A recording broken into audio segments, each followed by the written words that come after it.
Hey, I'm Camilla Ferrer for the Buzz 360. Tonight we're at the Beverly Hilton for the Ebony Power 100 Gala. The carpet's about to start, so let's check it out. You know, when I was younger, I grew up reading Ebony magazine, and we actually used to save the magazines. Like, no one does that anymore, but you never threw away your Ebony. It was like a collector's item, all of them. And it was just a huge influence on my life. I was first introduced to modeling through Ebony, through their Ebony Fashion Fair shows. They used to come to my town, and that was the first time I was like, oh my God, like, there's such thing as a model, and this is a business, and you can make money. So I was actually inspired to start my career based on what I saw from the Ebony Fashion Fair shows. What do you think is important about Ebony's relevance in today's society? Well, we're celebrating Black people, and Black people need to be celebrated, especially because every time Black people say we need to be celebrated, somebody be like, what about me? And that's even more of a reason why we need to be celebrated. And also, Black people are constantly like kicked down and not really like given an opportunity to have access, so we make that access for ourselves, and I think Ebony is a perfect and a brilliant example of how we do that. So I'm honored, first of all, to be here and to be acknowledged as one of the Power 100. I think, like, as a Black person, I have, like, people don't always recognize me for my Blackness and my Blackness, so I feel like it's really affirming, for me to be honored here today, and for Pose to be honored. Tell us about Pose, for our viewers that might not know. Well, tell us about your character. I play the character Angel. She is a young woman who is disenfranchised because she is trans and she has no other way to survive but by she basically entertains the fantasies of men for a living, and that's unfortunately the only stream of income for her as a trans woman. So she's bringing like prevalence and awareness towards sex work, and at her core, I think what makes her so special is that she isn't defined by her occupation or her struggle or her trauma. She's defined by her needs, which is that she wants to be loved and she wants to love others, and she just wants to be a part of family. Black excellence, as far as I'm concerned, is something that cannot be celebrated enough. I feel like we're in a time where it is more readily being not only celebrated but acknowledged. I'm so sorry. So yeah, for me personally, there are many people in this room today who I'm going to be very happy to applaud. Sadly, there's only a handful of magazines that really showcase so many different careers across the board that focus on diversity.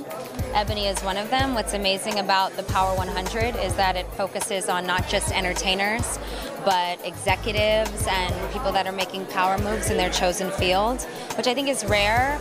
I think that a lot of these amazing women and men go unrecognized, and they work really hard, and they're doing things to really move the needle forward for other African Americans. So it's going to be a really inspiring night.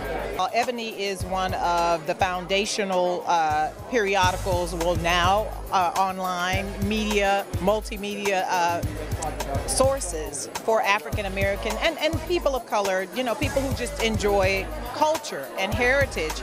It's still relevant, because what the Johnson family did years ago is still pertinent today. As we see right now, we're celebrating 100 amazing, powerful people who are changing the lives of people all over the world.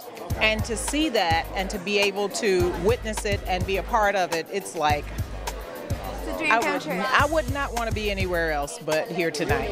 As a young African American kid growing up, that was like the go-to magazine, so it's amazing.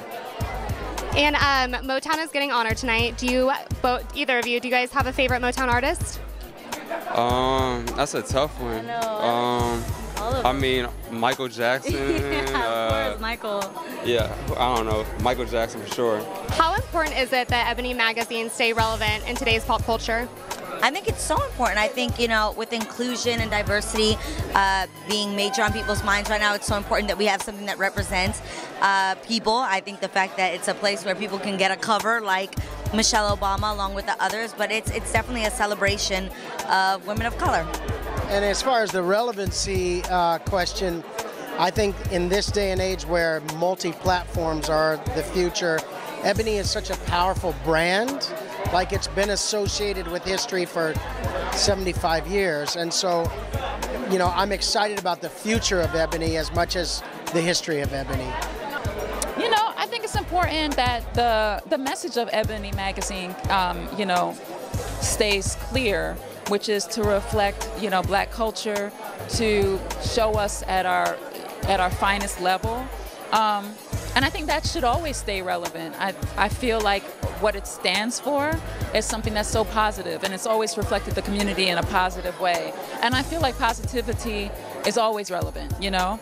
So I'm still a fan of Ebony magazine. I've always been, and will always be. I grew up to Ebony magazine. I used to always go to the barbershop when I was younger, and I would always see like either it would always be certain magazines. It would be Ebony, Jet magazine, Essence, like these are all the things. But it's like, so Ebony for me, it's actually really cool to be here. You know, like being like a young person and growing up with the name always being there. You know, like just like. It was always just a thing, so it's really cool to like be here and also to be an African American man also. Motown's being honored tonight, obviously. How important is it that record labels go back to grooming their artists like Motown used to? I think it's very important. I think it's people need a family. We want to feel like we're a part of something versus just being a product. And I think Ethiopia and the Motown team has done a great job of doing that, and also like, you know, taking care of their artists, and that's needed, I think, for sure. Yeah. Not rushing the process either, because I remember someone telling me there's an intimacy that's missing, and I think that comes from repetition and seeing things and getting the kinks out. And so, back to your question, yeah, I think it's dope. Oh, I mean, it's everything. I mean, it's been around. I've been seeing it since I was like a tiny little kid, and I feel like something that celebrates our culture, celebrates our people, and something that's been around forever, and like icons have been doing it. It's just, it's meaningful. There's something very grounding about it, especially for like young people now that maybe don't know all of the really extraordinary people that like paved the way, and Ebony has sort of been there the whole time, so it's incredibly important. And what new projects can we expect from you next? Right now I'm just working on Queen Sugar, so we start season 4 early spring. It is important that Ebony magazine stays popular in pop culture because they represent women like me, Black, strong, excelling, smart women, so it's very important that they're relevant to the culture. It's very important that labels like Motown get highlighted because they are one of the most like founding fathers of music. You know, they represent classic talent, so it's very imperative that they're honored tonight. It's such a privilege. You know, Motown means so much to the world, to people around the world of all ages. So I'm just happy to see the label get recognized for all the work that's been done over the 60 years. We're walking into 2019 celebrating 60 years of excellence. Hi, my name is David Oyelowo, and you have just been buzzed.